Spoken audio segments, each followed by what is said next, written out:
अच्छा, ये question number है 115। इसमें है कि क्या बर्ड कैचर। अच्छा, जब भी बर्ड कैचर का वर्ड आएगा ना, तो आपने इसमें से क्लाइमेडिया सिटिसी का सोचना है। और इसमें सबसे ज़्यादा जो ऑर्गेनिज़म है वो क्लाइमेडिया सिटिसी कॉज करता है बर्ड कैचर को नमोनिया।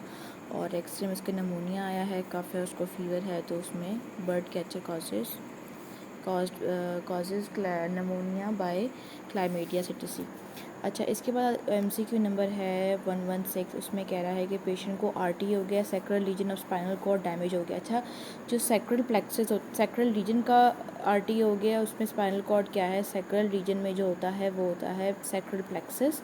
और सैक्रल प्लेक्सस जब का क्या काम होता है, sacral plexus has the parasympathetic effects. तो इसका मतलब है कि सैक्रल प्लेक्सस ख़त्म हो गया, पैरासिम्पैथेटिक इफेक्ट्स ख़त्म हो गए। ठीक है, तो इसमें कह रहा है कि अगर सैक्रल प्लेक्सस से अबव स्पाइनल कॉर्ड की इंजरी होती तो सिंपैथेटिक इफ़ेक्ट्स कट जाते, और अगर सैक्रल पे हो रहा है तो इसका मतलब है कि पैरासिम्पैथेटिक इफ़ेक्ट्स जो ब्लैडर पे थे वो ख़त्म हो गए।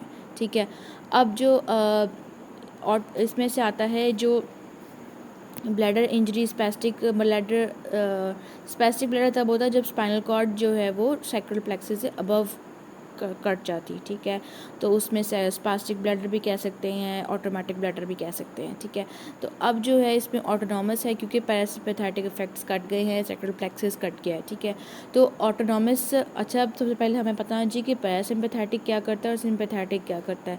सिंपैथेटिक आपके यूरिन के जो ब्लैडर आपके जो डेट्रूसर मसल्स हैं उनको रिलैक्स करता है, जिसकी वजह से आपका यूरिन जो है ब्लैडर में ही रहता है और एक्सटर्नल स्फिंक्टर को कंस्ट्रिक्ट कर देता है, जिसकी वजह से यूरिन ब्लैडर में ही रहता है। तो ये सिंपैथेटिक का काम है। पैरासिम्पैथेटिक का काम ये है कि उसने डेट्रूसर मसल को कॉन्ट्रैक्ट करना है और एक्सटर्नल स्फिंक्टर को रिलैक्स करना है, जिसकी वजह से यूरिन निकल जाएगा। ठीक है, तो अब पैरासिम्पैथेटिक आपने निकाल दिया तो पीछे क्या रह गया है कि जब पैरासिम्पैथेटिक कट जाएगा तो डेट्रूसर मसल जो है वो रिलैक्स हो जाएगा, एक्सटर्नल स्फिंक्टर जो है वो कॉन्स्ट्रिक्टेड रहेगा। तो ऑटोनॉमस मसल में ब्लैडर में ये है कि बंदा बहुत ज़्यादा स्ट्रेनिंग करेगा, जिसकी वजह से उसके पास जब यूरिन उसका बाहर निकलेगा तो उसका यूरिन बहुत थोड़ा थोड़ा आहिस्ता आहिस्ता करके ड्रिपलिंग होगी और आहिस्ता आहिस्ता करके उसका यूरिन निकलेगा और आहिस्ता आहिस्ता करके रिलैक्सेशन होगी। उसको ऑटोनॉमस ब्लैडर कहते हैं। ठीक है, ऑटोमेटिक ब्लैडर ये होता है कि डेट्रूसर मसल और एक्सटर्नल स्फिंक्टर की जो सिंक्रोनाइजेशन थी कि एक्सटर्नल स्फिंक्टर जो है वो कॉन्स्ट्रिक्टेड रहेगा और डेट्रूसर मसल रिलैक्स्ड रहेगा, वो उसकी जो उनकी सिंक्रोनाइजेशन है वो ख़त्म हो जाती है, जिसकी वजह से जिसको कहते हैं ऑटोमेटिक ब्लैडर। तो उसमें ब्लैडर जो है वो यूरिन नहीं निकालता और बहुत ही कम यूरिन निकल पड़ता है या निकल ही नहीं पाता क्योंकि उनकी आपस में सिंक्रोनाइजेशन ही नहीं है। ठीक है, तो यूरिन इसके अंदर बंदे में यूरिन रिटेन रहता है, इसमें से थोड़ा बहुत निकलना शुरू हो जाता है लेकिन इसमें रिटेन रहता है। ठीक है, आई होप ये आपको समझ आ गया होगा। उसके बाद कह रहे हैं कि ऐसे पूछेंगे अगर कोई भी ऑप्शन ना हो, आपको लगे कि सिंपैथेटिक और पैरासिम्पैथेटिक दोनों की इंजरी होगी है तो हम इस पे न्यूरोजेनिक को चूज़ करेंगे। ठीक है, neurogenic is for both sympathetic and parasympathetic, या इसमें हम कह देंगे कि न्यूरोजेनिक इज़ फॉर एटॉनिक या स्पैस्टिक ब्लैडर। ठीक है, दोनों में होता है, सैक्रल में और उसमें। एटॉनिक मतलब कि कोई टोन ही नहीं है, उसकी टोन ही ख़त्म हो गई है ब्लैडर की, कोई उसके पास कोई रहा ही नहीं। ठीक है, कंट्रोल ही नहीं है टोन, उसकी जो कॉन्ट्रैक्टिलिटी है और वो रिलैक्सेशन जो है उसकी। जब एटॉनिक क्या होता है, एटॉनिक जब आप यूट्रस भी आपको पता है कि जब एटॉनिक हो जाती है तो ब्लीडिंग कर जाता है, ब्लीड कर रहता है। तो एटॉनिक मतलब कि मसल रिलैक्स हो गया, टिट्यूसर मसल रिलैक्स हो गया, तो एटॉनिक ब्लैडर। ठीक है, in the spinal cord damage below the lesion of the pain and temperature is intact, what will be seen ipsilateral the below lesion। अच्छा, उसकी स्पाइनल कॉर्ड डैमेज हो गई है। ठीक है, और उसके बाद कह रहे हैं कि लेवल ऑफ लियन में पेन और टेम्परेचर उसका इंटैक्ट है। Below the lesion the pain and temperature is intact. Pain और टेम्परेचर हमारे पास लाता था, कौन लाता था, लेटरल स्पाइनोथैलेमिक। तो उसका लेटरल स्पाइनोथैलेमिक इंटैक्ट है, but what is seen ipsilaterally below the lesions is upper motor neuron lesion. ठीक है, अपर मोटर न्यूरॉन लियन क्या होगा इप्सिलेटरल में, लियन के बिलो। ठीक है, तो जो अपर मोटर न्यूरॉन लियन उन्होंने इस लिहाज से कहा है कि जब टेम्परेचर और उसका टच ख़त्म हो जाएगा, टेम्परेचर और टच इप्सिलेटर उसका ख़त्म हो जाएगा, और वो अपर मोटर न्यूरॉन लियन में होता है, और कॉन्ट्रालैटरल उसका loss level of pain and temperature is intact, but what is seen ipsilaterally below the lesion upper motor neuron lesion. अच्छा, अगर स्पाइनल कॉर्ड की डैमेज होती है तो हम स्पाइनल कॉर्ड सेरेब्रल कॉर्टेक्स या ब्रेन स्टेम इनमें से किसी की लियन होगी तो हम इसको अपर मोटर न्यूरॉन लियन कहेंगे, और अगर सिर्फ नर्व्स की इंजरी होती है तो हम लोअर मोटर न्यूरॉन लियन कहते हैं। ठीक है। Pudendal nerve damage result in which of the following. तो पुडेंडल नर्व हमें जब डैमेज कर दी तो उसका पुडेंडल जो है वो हमारे पास सेंसरी भी लेती है, मोटर भी रहती है, दोनों लेके आती है। ठीक है। और इसका और ये ना सिंपैथेटिक फाइबर्स भी लेके आती है। तो यूरिनरी इनकॉन्टिनेंस हो जाएगी क्योंकि बंदे का सिंपैथेटिक ख़त्म हो गया है, ब्लैडर रिलैक्स नहीं होगा, ब्लैडर से हर टाइम यूरिन ड्रिपलिंग करती रहेगी। ठीक है, पेशेंट की ड्रिपलिंग होती रहेगी क्योंकि सिंपैथेटिक का काम था रिलैक्स करना और टाइटन करना एक्सटर्नल स्फिंक्टर को। अब एक्सटर्नल स्फिंक्टर भी लूज़ हो गया है और सिंपैथेटिक की जो काम था रिलैक्स करना वो भी ख़त्म हो गया, तो वो कॉन्ट्रैक्टेड फॉर्म में रहेगा, तो यूरिन आएगा तो वो निकलता रहेगा। यूरिनरी इनकॉन्टिनेंस का मतलब है कि उसका ब्लैडर यूरिन होल्ड नहीं कर सकेगा। ठीक है, आई होप ये आपको बातें समझ आ गई होंगी। Faecal incontinence can result in. तो अब फीकल इनकॉन्टिनेंस का क्या ही मतलब है कि वो जैसे यूरिन में था, इसमें भी यही है कि एक्सटर्नल स्फिंक्टर जो है वो नहीं कॉन्ट्रैक्टेड, तो ऑब्वियसली फीकल जो है वो बाहर निकलता रहेगा। ठीक है। इंटरनल स्फिंक्टर अगर कॉन्ट्रैक्टेड हो, रिलैक्स होता है, फ़र्क नहीं पड़ता जब तक कि एक्सटर्नल स्फिंक्टर ना खुल गया हो। ठीक है, एक्सटर्नल स्फिंक्टर खुलेगा तो ही फीकल मैटर जो है वो बाहर निकलेगा। ठीक है। उसके बाद आता है पेज नंबर 73। उसमें कह रहे हैं white vaginal discharge which is caused by chlamydia. आपको पता है कि वाइट विजाइनल डिस्चार्ज जो है वो कैंडिडा करता है। ठीक है, कैंडिडा करता है। क्लाइमेडिया का जो क्लाइमेडिया जो है वो ग्रेइश डिस्चार्ज करता है। गोनोरिया ग्रीनिश येलो डिस्चार्ज करता है। और ये आपको पता है HSV और HCV ये दोनों लियंस करते हैं। ठीक है, तो कैंडिडा हमारे पास वाइट करता है, क्लाइमेडिया हमारे पास ग्रे करता है, गोनोरिया हमारे पास ग्रीन करता है। G फॉर ग्रीन और C फॉर क्लाइमेडिया का ग्रे है, C फॉर ग्रेइश हो गया। ठीक है, अब आपने ऐसे याद करना है कि जब क्लाइमेडिया आ गया तो वो ग्रे करेगा, गोनोरिया आ गया तो वो ग्रीन करेगा, कैंडिडा आ गया है तो वाइट करेगा। ठीक है। Technique use to detect abnormality and micro deletion in the chromosome. तो माइक्रो डिलीशन, अच्छा ये FISH it stand for fluorescence in situ. ठीक है, फ्लोरोसेंस इन साइटो कहते हैं इसको, हाइब्रिडाइजेशन। ठीक है, तो अब इसमें यह है कि हमने जब टेक्निक में माइक्रो डिलीशन देखते हैं कि जो क्रोमोसोम्स हैं उनमें डिलीशन हो गई है या उनमें कोई एडिशन हो गई है या डिलीशन हो गई है, तो उसमें हम फिश को करते हैं। लेकिन अगर हमने देखना हो कि ये वाली जीन इसके अंदर स्पेसिफिक क्रोमोसोम में एक्सप्रेस होगी या नहीं होगी, तो उसको हम माइक्रो असे कहते हैं। ठीक है। उसके बाद कह रहा है कि more cell division enzyme involve in shortening of DNA is. तो जब शॉर्टनिंग ऑफ DNA हो रही होती है इन द सेल डिवीजन तो एंजाइम होता है टीलोमेरेज। ठीक है, टीलोमेरेज इज़ द एंजाइम। उसके बाद कह रहे हैं कि patient is the known case of gastric ulcer now in OPD is complaint of knee joint. तो मेलॉक्सिकैम, इब्रोप्रोफेन, कोलेक्सिकैप और डिफ्लोफेनिक, तो इनमें से आप कौन सी देंगे? इसमें आप सिलीकॉक्सिब देंगे क्योंकि अच्छा ये क्या करती हैं, कॉक्स इनहिबिटर्स होती हैं। ठीक है, ये कॉक्स इनहिबिटर होती हैं। तो ये जो सिलीकॉक्सिब है ये कॉक्स 2 इनहिबिटर है, और मेलिऑक्सिकैम और इब्रोप्रोफेन और डिक्लोफैन। ठीक है, ये तीनों जो हैं A, B और D, ये तीनों कॉक्स 1 और कॉक्स 2 इनहिबिटर हैं। ठीक है, अब बंदे को गैस्ट्रिक अल्सर है और उसको नी जॉइंट के लिए चाहिए, तो हमने उसको ऐसी जो मेडिसिन देनी है जिससे प्रोस्टाग्लैंडिन ख़त्म ना हो। ठीक है, हमने पेन कॉजिंग प्रोस्टाग्लैंडिन जो है वो ख़त्म कर दिया। ठीक है, लेकिन जो गैस्ट्रिक के लिए PGE2 जो होता है, PGE2 जो गैस्ट्रिक के लिए ज़रूरी होता है, गैस्ट्रिक अल्सर के लिए GI सेफ़ होता है और उसकी म्यूकोज़ा के लिए सेफ़ होता है, वो हमारा प्रोस्टाग्लैंडिन बच जाएगा, उसकी प्रोडक्शन हो जाएगी। लेकिन जो पेन कॉजिंग PGI2 था वो हमने इनहिबिट कर दिया बाय COX-2 इनहिबिशन। पाथवे, ठीक है। पैरासिम्पैथेटिक ये कॉक्स 1 का है, कॉक्स 2 प्लस ए 1+2 दोनों करता है, ये भी 1+2 दोनों करता है, ये कॉक्स 2 इनहिबिटर है सिर्फ, ठीक है।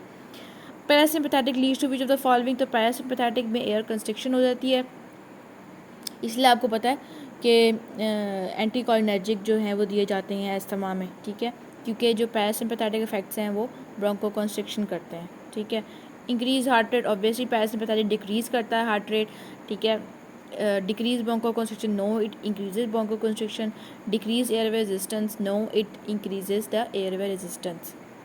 But BP recording to males hypertensive with the reading of 28 and normotensive 128 respectively. What is the, and if 10 mmHg BP is now the response of hypertensive vary from the normal. Increase parasympathetic activity.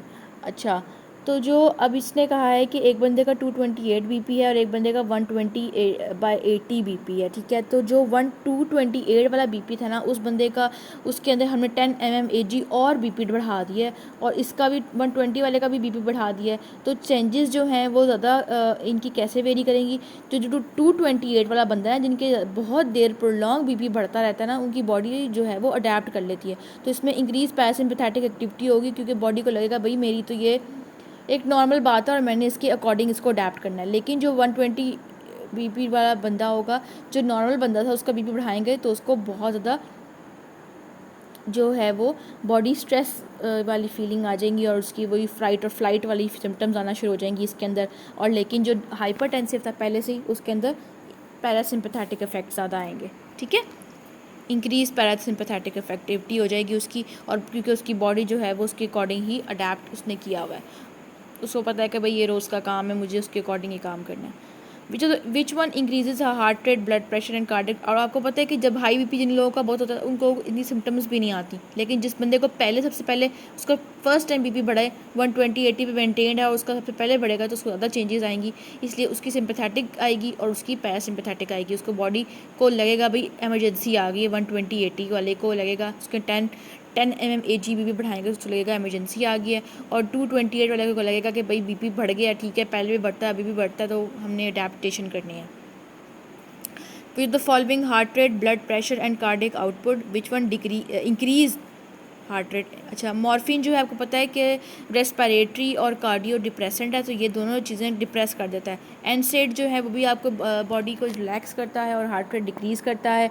Pethidine भी जो आपका pethidine पहले आपका initially थोड़ी देर के लिए increase करता है, बाद में डिक्रीज़ करता है ये भी, ठीक है, हार्ट रेट और रेस्पिरेटरी और कार्डियो, ठीक है। तो जो कैटामीन है वो आपका जो है वो बढ़ा देता है, सिंपैथेटिक एक्साइटेटरी होता है, ये सिंपैथेटिक एक्साइटेटरी होता है, इसलिए आपका ये हार्ट रेट भी बढ़ाता है, कार्डियक आउटपुट भी बढ़ाता है कैटामीन, ठीक है। उसके बाद कह रहे हैं इतना लंबा scenario, in experiment scientist treat mice with antiserum substantially depletes the number of circulating neutrophils compared with the untreated control animals. The mice with reduced number of neutrophils were found to be significantly more susceptible to death induced by bacterial inoculation. The increased mortality can be ascribed to a relative deficit in which of the following. तो ये कह रहा है कि oxidants जो neutrophil होती है ना, न्यूट्रोफिल किस चीज़ से बनते हैं, न्यूट्रोफिल हमारे बनते हैं ऑक्सीडेंट से, ठीक है। तो जो innate immunity mediators are involve in bacterial killing, जो न्यूट्रोफिल जो क्रिटिकल सोर्स ऑफ ऑक्सीडेंट्स, जो न्यूट्रोफिल है ना वो ऑक्सीडेंट्स बनाते हैं, ठीक है। न्यूट्रोफिल हमारे पास ऑक्सीडेंट बनाते हैं, रॉस बनाते हैं जो बैक्टीरिया को मार देते हैं, ठीक है। तो अब कह रहे हैं कि जिनके पास न्यूट्रोफिल्स नहीं थे उन लोगों को वो लोग जल्दी मर गए। क्यों मर गए? क्योंकि उनके पास न्यूट्रोफिल्स नहीं थे और उनके पास ऑक्सीडेंट्स नहीं थे। जो न्यूट्रोफिल ने ऑक्सीडेंट्स प्रोड्यूस करने थे वो नहीं थे because of deficiency in neutrophils, that's why वो जो माइस थे जिनके पास न्यूट्रोफिल कम थे वो मर गए। ये पूछना ये चाह रहे हैं कि डेफिशिएंसी की वजह क्या है, डेफिशिएंसी से होता क्या है। डेफिशिएंसी से होता है कि decrease neutrophils, decrease oxidants and it will be susceptible to death. उसके बाद कह रहा है MCQ regarding the vital capacity. तो MCQ नंबर है 128 रिगार्डिंग द वाइटल कैपेसिटी। तो वाइटल कैपेसिटी है हमारे पास फोर्सफुल इंस्पायरेशन आपने की है और उसके बाद आपने मैक्सिमम एक्सपायरेशन से मैक्सिमम एयर बाहर निकाल दी है, उसको हम वाइटल कैपेसिटी एक लंग की कहते हैं, ठीक है। अब वो डिक्रीजेज़ विद ओल्ड एज, हाँ ये ठीक है, it decreases with old age. It is the volume for the forceful inspiration to and the forceful expiration. तो अब आपने इसमें से ए और बी दोनों हैं, ठीक है। Increase with old age, no it doesn't increase with not old age. It is the forceful expiration, no it is not only the forceful expiration, it is also the forceful inspiration. तो इसमें जो ए है वो ए भी ठीक है, B भी ठीक है, लेकिन उसने रिगार्डिंग द वाइटल कैपेसिटी पूछा है, तो उसकी definition is the right answer than the A, B is greater than A, क्योंकि हम इसमें इसकी डेफिनेशन बताएंगे एज़ कम्पेयर टू इसका कि इसका फैक्टर क्या है। उसने रिगार्डिंग पूछा है, उसने फैक्टर्स नहीं पूछा, ठीक है। Taylor had the TB infection, ठीक है, ट्रांसमिटेड टू, अच्छा ये हमने पहले पढ़ा था कि TB जो है वो एरोसिलेटेड एयर ड्रॉपलेट से फैलती है। उसके बाद कह रहा है कि फीमेल है 28 गेस्टेशनल डायग्नोज विद पॉलीहाइड्रोएमनियोज। अच्छा, पॉलीहाइड्रोएमनियोज का मतलब है कि ड्यूडिनल एट्रेजिया हो गया है, ड्यूडिनम में जो फ्लूइड उसका एब्जॉर्ब होना था ना, वो उसका एब्जॉर्ब नहीं हो रहा, इसलिए पॉलीहाइड्रोएमनियोज ड्यूडिनम की एट्रेजिया से होता है, जो उसका फ्लूइड जो बॉडी में एब्जॉर्ब होना था वो नहीं हो रहा, इसे ड्यूडिनल एट्रेजिया। और अगर ओलिगो पूछें, ओलिगोहाइड्रोएमनियोज के यूरिन प्रोड्यूस ही नहीं, बच्चे का जो एमनियोटिक फ्लूइड में जो बच्चा ने यूरिन निकालना होता है वो प्रोड्यूस ही नहीं कर रहा, तो वो रीनल एजेनेसिस है कि उसके किडनी काम ही नहीं करे जो यूरिन निकले और जो एमनियोटिक फ्लूइड है वो सर्कुलेट हो या ज़्यादा बने, ठीक है। तो वो कम बन रहा है, इसका मतलब है किडनी काम नहीं करे, और अगर वो ज़्यादा बन रहा है इसका मतलब है कि उसकी एब्जॉर्प्शन बॉडी में बच्चे के नहीं हो रही, तो इसका मतलब होगा पॉलीहाइड्रोएमनियोस का मतलब है ड्यूरिनल एट्रेजिया और ओलिगो का मतलब है रीनल एजेनेसिस, ठीक है। Primary gravida normal delivery with structure damage. तो नॉर्मल डिलीवरी में आपको पता है लिबरेटर एनआई होता है, जहाँ से यहाँ एनस है उसके पास लिबरेटर एनआई है, या ये विजाइना है और तो इसके पास जब डिलीवरी हुई तो लिबरेटर एनआई डैमेज हो गया, ठीक है। उसके बाद आता है कि patient with hysterectomy surgeon shows a relation of ureter what can be damage during hysterectomy. तो मैंने आपको बताया था कि यूरेटर जो है वो कहाँ से गुजर रहा होता है, वो आपके ब्रॉड लिगामेंट के नीचे से गुजर रहा होता है। मैंने एक पिक्चर भी शेयर की है, आप वो देखें, आप ये MC को कभी नहीं भूलेंगे अगर आप वो पिक्चर देख लेंगे। ब्रॉड लिगामेंट के नीचे से when it moves upward and laterally and behind the broad ligament, ठीक है।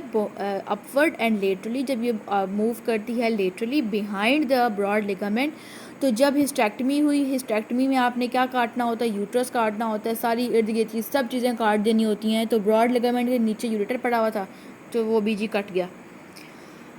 Meta analysis done which small studies have more literature influence than the larger one which affect overall result, this is file drawer effect. अच्छा, file drawer effect क्या होता है? अच्छा, पहले आपको बता देते हैं publication bias, observer bias, reader bias और फाइल ड्रॉर इफेक्ट क्या होता है, ठीक है।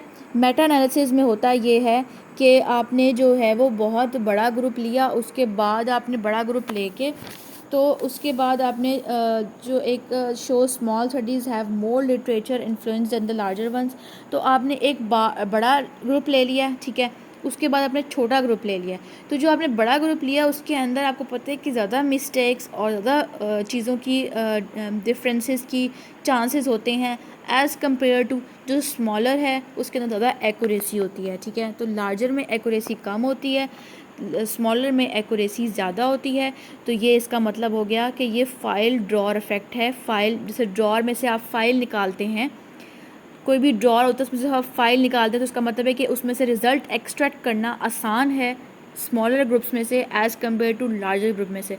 लार्ज फाइल ज़्यादा फाइल्स पड़ी होंगी तो आप जल्दी से एक फ़ाइल नहीं निकाल सकेंगे, जब थोड़ी फाइल्स पड़ी होंगी तो आप एक्यूरेटली एक फ़ाइल निकाल सकेंगे। तो ये फाइल ड्रॉर इफेक्ट हो गया।